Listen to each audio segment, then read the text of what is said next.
This happened back when I was in my first year of college. I had moved to Wright Pierce City for my studies and was living in a hostel at the time. One night, a few of my friends and I decided to go out. Luckily, I had brought my scooter from home when I moved, which made traveling around easier. Of course, sneaking out of the hostel at night wasn't easy, but I had built a good relationship with the warden, and that night he helped us.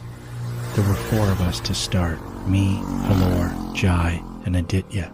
2 of our female friends, Neha and Sumya, were going to meet us later.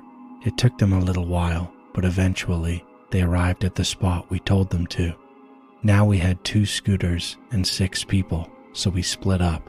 Jai offered to drive Neha and Sumya, while I drove my scooter with Halor and Aditya. As we were getting ready to go, I asked Neha where we were headed. She just smiled and said, "Just follow us." It was winter, and the chill in the air made it harder to ride comfortably at midnight, but we managed. After a while, I started noticing how far out of the city we were. That's when Aditya asked Neha, "Where are we going?" Neha responded that she knew of a mall, one that had been abandoned and was rumored to be haunted. That's when things started to feel off. Halor didn't like the sound of it. Honestly, neither did I, but we'd already come this far, and I didn't want to be the only one to ruin the night, so I agreed. But Aditya leaned toward me and whispered, "Look at Sumya." I turned to look, and something was definitely wrong. Her face was pale, and she looked uneasy. I asked, "Sumya, are you okay? Feeling sick?" She shook her head.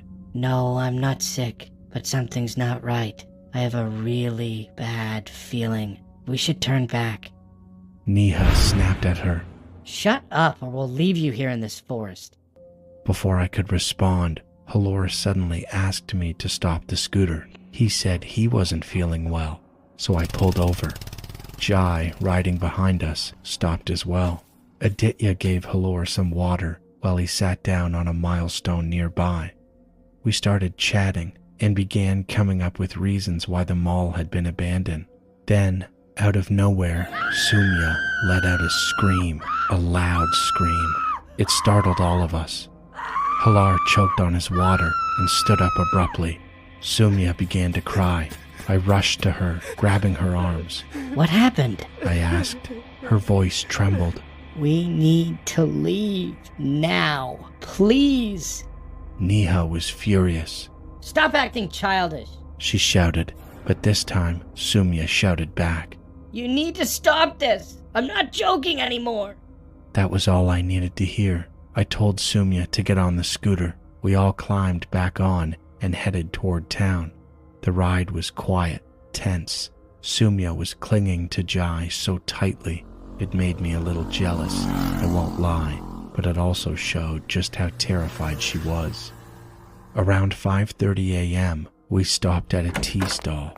As soon as we parked, Sumya rushed to a chair and sat down. We gathered around her, still shaken. I asked, "Are you okay now? Do you want some water or food?" She shook her head, staring blankly. "No, just let me sit here." Jai moved closer and gently asked, "What did you see?" At first, she said nothing, but then, as if reliving it, her face turned pale again.